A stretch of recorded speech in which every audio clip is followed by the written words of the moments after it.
mother taught me to save the best for last. I hope you The wrong way to get turn the mic around. My background, let me tell you a little bit about my background first, before I get into my platform.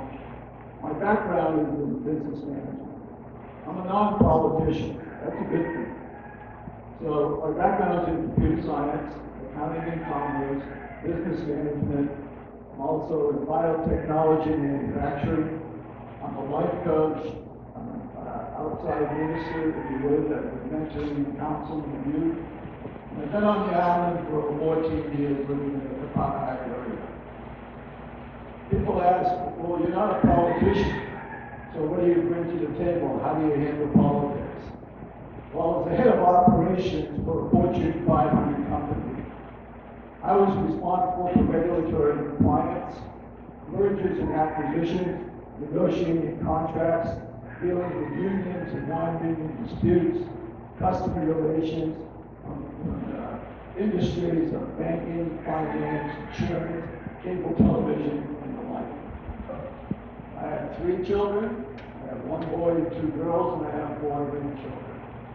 When I first came to the island, I said, okay, I came from a small town in New Hampshire, very similar to Kauai. And I thought, oh, I got to get to know the people. They got to get to know me. So I went and I met with the first group of the homeless. I heard we had a big homeless problem.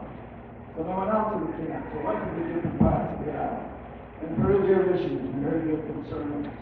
Then I met with some of the business leaders to hear their problems and their concerns.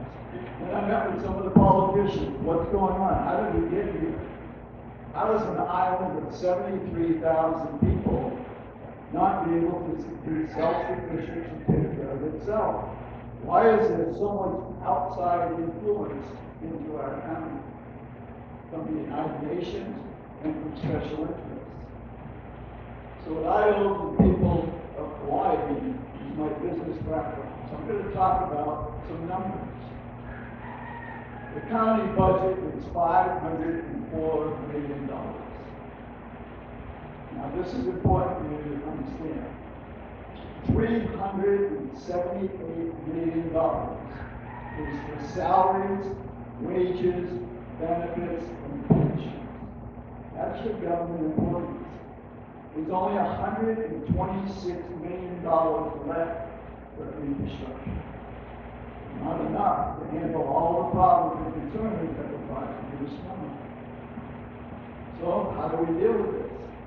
The first area of my platform is the economy and cost of living. Because if we don't lower the cost of living and improve the economy, how are you going to afford the housing? And how are you going to handle the infrastructure? So where does that money go? Well, 90% of our food comes from the mainland. All our businesses, all our things are outsourced and we bring things in. So all our money is going outside the island, and when those products, services, and goods come back to the island, we pay inflated prices. That's why the cost of goods is so high. We need to be self-sufficient. Well, there's 151,000 acres of ag land. 42,000 is used for grazing. 24,000 is used for crops. Of that 24,000, 14,000 is for seed. What's the problem? We should be expanding the farming. We should